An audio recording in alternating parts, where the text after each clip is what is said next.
The number of electrons that should be removed from an uncharged body to have a charge on 1 coulomb each. तो number of electrons remove करना है हमें एक uncharged body से, जिससे कि उस पर 1 कूलम का चार्ज आ जाए। तो यहाँ पे चार्ज का अमाउंट जो है वो 1 कूलम है, और एक इलेक्ट्रॉन के पास जो चार्ज होता है मैग्नीट्यूड में 1.6 × 10⁻⁹ कूलम। तो n का जो वैल्यू हमें निकालना है नंबर ऑफ इलेक्ट्रॉन्स, तो फॉर्मूला है मेरे पास Q बराबर Ne, इसलिए n is equal to Q/E। तो Q का वैल्यू अगर हम पुट करते हैं तो Q का वैल्यू जो है वह है 1 कूलम और 1.6 × 10⁻⁹ कूलम, और इसे कैलकुलेट करेंगे तो ये कूलम से कूलम कैंसिल हो जाएगा। 0.625 × 10⁻⁹, और एक दशमलव आगे बढ़ाएंगे, डेसिमल आगे शिफ्ट करेगा तो हो जाएगा 6.25 × 10⁻18। तो इसका राइट आंसर होगा ए 6.25 × 10⁻18। नेक्स्ट क्वेश्चन है, if a sphere of bad conductor is given charge then it is distributed on. तो एक बैड कंडक्टर को अगर हम चार्ज देते हैं तो किसी भी बैड कंडक्टर अगर हम उसे चार्ज देंगे तो वह चार्ज जो है उसी प्लेस पे, उसी स्थान पे जमा हो जाएगा जहाँ पे हमने दिया था। तो ऑप्शन देखते हैं, A surface, B surface and also inside the surface, only inside the surface, और डी है नन ऑफ दीज।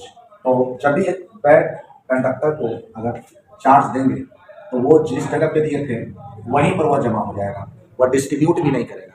तो इसका राइट आंसर जो हो जाएगा ओनली इनसाइड, ए बी और सी तो होगा नहीं। ए में कंफ्यूजन है कि एट सरफेस, तो सरफेस के मतलब पूरा सरफेस पे या केवल एक पार्टिकुलर पॉइंट पे, तो ये और ये थोड़ा सा सस्पिशियस जो है आंसर है। इसके लिए हम लोग डी के साथ जाना चाहेंगे, क्योंकि जहाँ पे चार्ज देंगे वहीं पे चार्ज जो है वह स्टैटिक हो जाएगा, स्थिर हो जाएगा, आगे की ओर नहीं बढ़ेगा। तो इसका ऑप्शन होगा डी। नेक्स्ट क्वेश्चन है, in given figure if net force on Q is 0, then capital Q by small q each। तो कहा जा रहा है कि एक फिगर है आपके पास, इस क्वेश्चन में एक फिगर दे दिया गया है और फिगर पे ये कैपिटल क्यू, स्मॉल क्यू, और इसके बीच का डिस्टेंस जो है वह r है। तो ये हो जाएगा आपको √Q। अगर नेट फोर्स Q पे 0 है, तो यहाँ पे नेट फोर्स 0 है, इसका मतलब क्या है कि एक फोर्स अंदर है। तो हम लोग को क्या करना होगा, यहाँ पर अगर निगेटिव मानते हैं, यहाँ पे निगेटिव सपोज करते हैं, तो अगर आप निगेटिव सपोज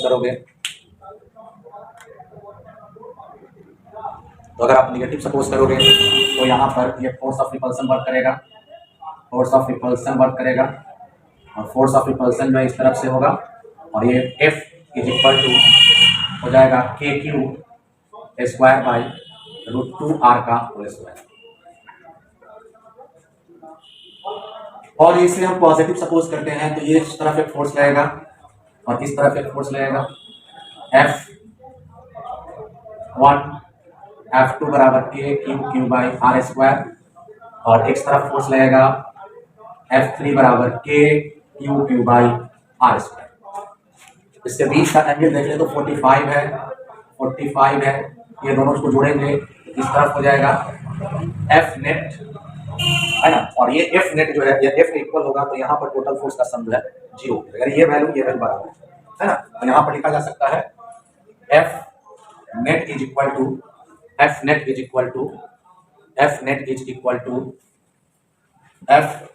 के, और F नेट हो जाएगा 2KQQ बाई R² cos 45। चूंकि इसका कंपोनेंट करेंगे तो F2 cos 45, इसका करेंगे तो F3 cos 45। अगर आप चाहें तो इसको F3 मान लें तो F नेट बराबर हो जाएगा 2F cos 45, और F नेट का वैल्यू होगा 2F cos 45 degree is equal to F1 के, तो 2KQ by R² cos 45 degree is equal to KQ², और अगर F1 का वैल्यू यहाँ से डालें तो यह हो जाएगा √2R²। √2R² से √2R² कैंसिल हो जाएगा, और R² कैंसिल हो जाएगा, और एक क्यू से एक क्यू कैंसिल कर लेंगे, के से के को कैंसिल करते हैं, 2 इसमें स्मॉल क्यू है, small Q cos 45 by Q by 2, इस स्मॉल क्यू को नीचे ले जाते हैं, ये हो जाएगा 4 cos 45 is equal to capital Q by small q, और इसके बाद ये 4 cos 45 हो जाएगा 1 by 2 is equal to capital Q by small q, और इसे डिवाइड करेंगे तो 2 into 2 into 1 by 2 is equal to capital Q by small q, ये 2 क्यू से कैंसिल हो जाएगा, तो capital Q by small q equal to 2√2। तो ऑप्शन के अनुसार इसका राइट आंसर हो जाएगा डी। तो ये B is the right answer of this question, तो ये आपके सामने इसका राइट आंसर हो जाएगा B. The electric field intensity at infinite distance from an electric charge is, तो एक इलेक्ट्रिक चार्ज Q से r डिस्टेंस पर इलेक्ट्रिक फील्ड इंटेंसिटी E, और E का value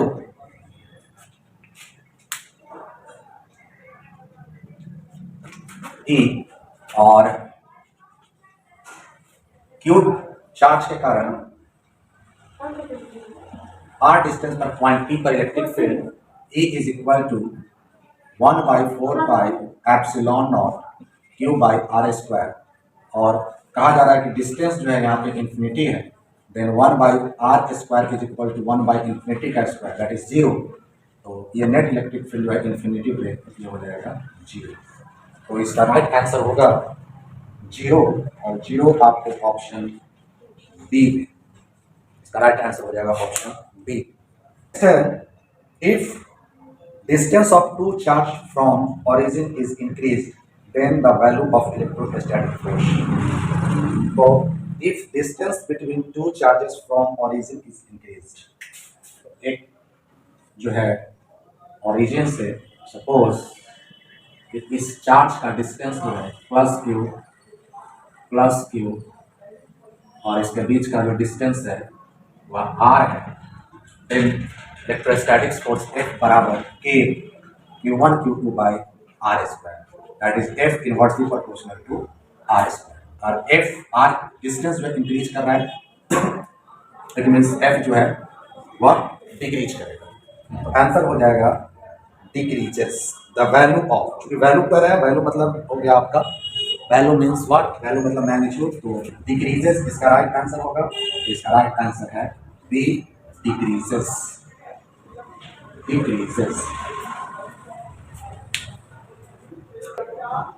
A point charge Q is rotated. A point charge Q is rotated around another point charge capital Q in a circular path. Work done by electric force on it will be. तो एक circular path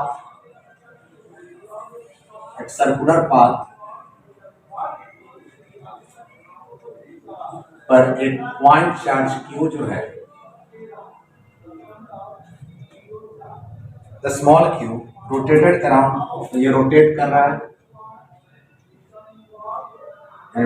है, तो इस वक्त इसका displacement जो है उसका डायरेक्शन इस तरफ होगा, और फोर्स जो है अगर हम इसको पॉजिटिव मान लें तो फोर्स का डायरेक्शन इलेक्ट्रोस्टैटिक्स फोर्स का इस तरफ होगा, यानी इसके बीच का एंगल जो है 90 डिग्री होगा, और बीच का एंगल जब 90 डिग्री हो जाएगा तो वर्क डन का फॉर्मूला होता है infinitesimal F dr cos theta, यहाँ पे cos, यहाँ थीटा का वैल्यू जो है 90 डिग्री है, और cos 90 शून्य होता है, तो dw is equal to 0, so w is equal to 0, तो वर्क डन जो है आप इनफाइनाइटेसिमल निकालना है, तो इनफाइनाइटेसिमल वर्क डन जो है 0 हो जाएगा, और इसलिए जो है w इज इक्वल टू क्या हो जाएगा 0 हो जाएगा, w is equal to 0।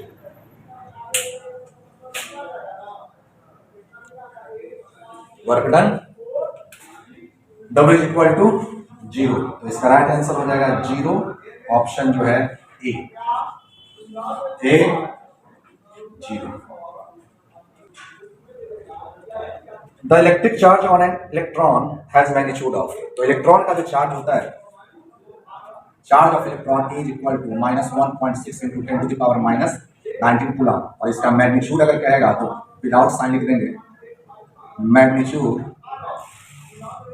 Magnitude of electron, magnitude जो है चार्ज का,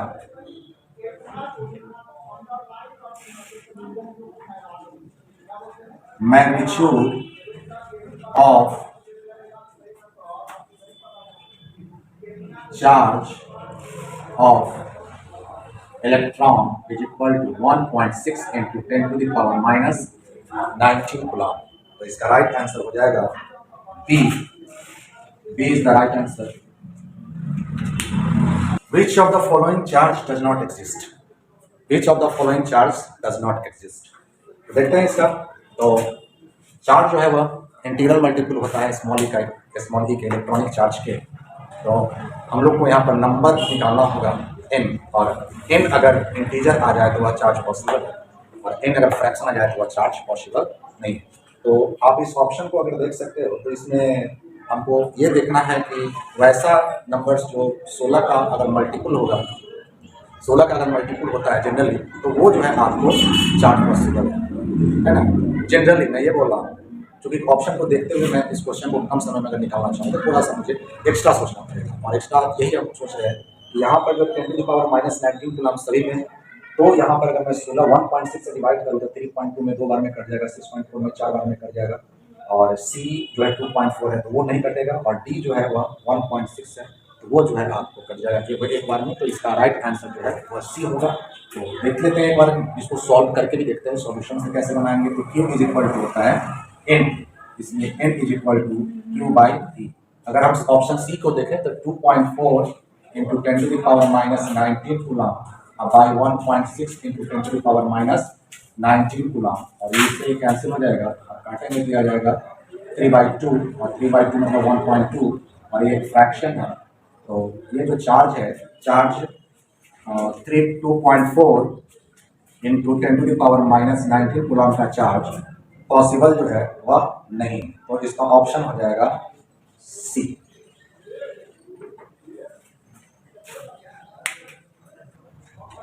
Which of the laws keeps the force between two charge at rest? दो चार्ज अगर रेस्ट में हो, Q1 और Q2 दो चार्ज रेस्ट में है, तो इस पर लगने वाला जो फोर्स है, इस पर लगने वाला फोर्स कौन सा लॉ देता है? तो इसका राइट आंसर है कूलॉम्स। कूलॉम में दो चार्ज जो कि रेस्ट में है, उन पर लगने वाला फोर्स के मैग्नीट्यूड को कैलकुलेट करने के लिए उपयोग किया जाता है। तो राइट आंसर इसका हो जाएगा Coulomb's law, option C. If distance between two charge particle is double the force between them.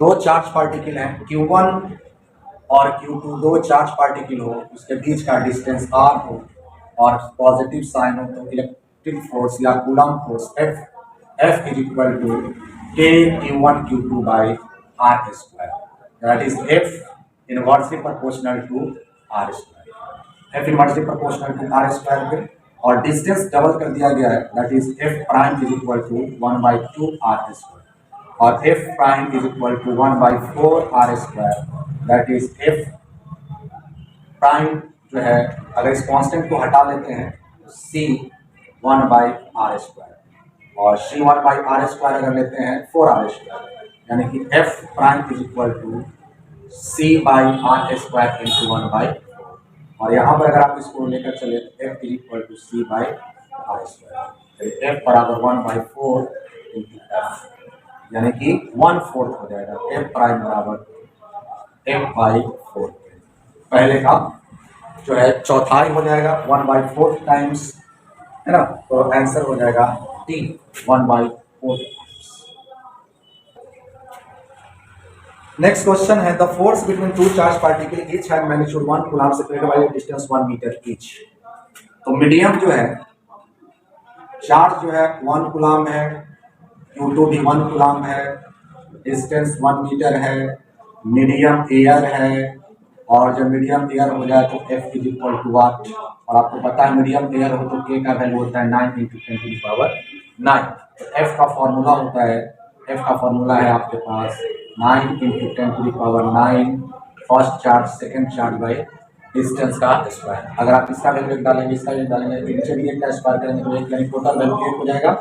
F is equal to हो जाएगा 9 इंटू 10⁻⁹ न्यूटन। तो इसका राइट आंसर हो जाएगा B, नो सी में है ऑप्शन 9 इंटू 10⁻।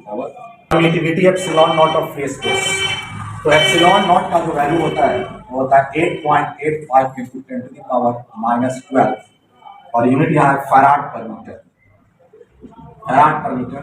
इसका राइट आंसर हो जाएगा सी। नेक्स्ट है value of 1 by epsilon naught, यानी 1/4 पाई एप्सिलॉन नॉट का वैल्यू, 1/4 पाई एप्सिलॉन नॉट का वैल्यू होता है 9 into 10⁹ newton metre square per coulomb square. तो राइट ऑप्शन होगा इसका ए। नेक्स्ट क्वेश्चन है the relative permittivity, relative permittivity of medium is, relative permittivity of medium epsilon R is equal to होता है relative absolute permittivity of medium by permittivity of free space, that is epsilon is equal to epsilon naught into epsilon r।